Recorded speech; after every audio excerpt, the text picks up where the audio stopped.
Мировых судей ждет новоселье, но только в ноябре. А пока они вынуждены ютиться в маленьких помещениях. Неудобства испытывают и челнинцы. Все участки разбросаны по городу. Теперь их решено объединить под одной крышей. Для судей нашли отдельное здание в поселке Зяб, пустовавшее несколько лет. Мои коллеги сравнили эти обещания с тем, что судьи имеют сейчас.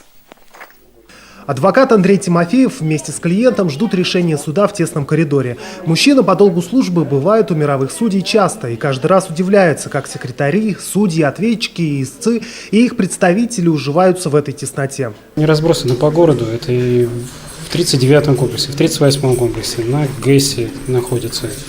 То есть здесь и в плане того, что обращение граждан было бы гораздо удобнее, что они в одном здании все это.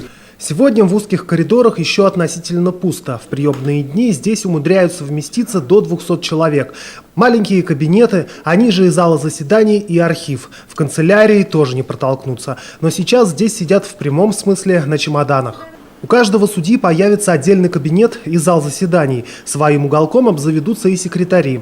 Будет и конвойная комната, которой сейчас и в помине нет.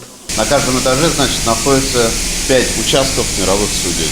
Это у них зал судебных заседаний, кабинет, секретарь, архивы, канцелярии. А это первый этаж, где находится у нас конференц-зал, выставочный зал, вестибюль, гардероб и технические помещения. Сейчас в здании капитальным ходом идет демонтаж. Строители разбирают стены, окна, пол.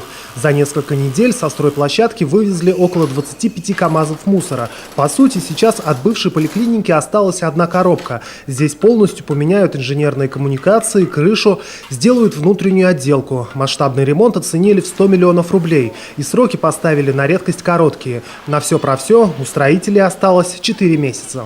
Успеем, люди работают. Сейчас в данный момент у нас первую смену работает 83 человека вот на сегодняшний день. Вторая смена тоже 15-20 человек выходит, это на вынос мусора. Реконструкция здания на особом счету. За ней лично следит министр юстиции республики.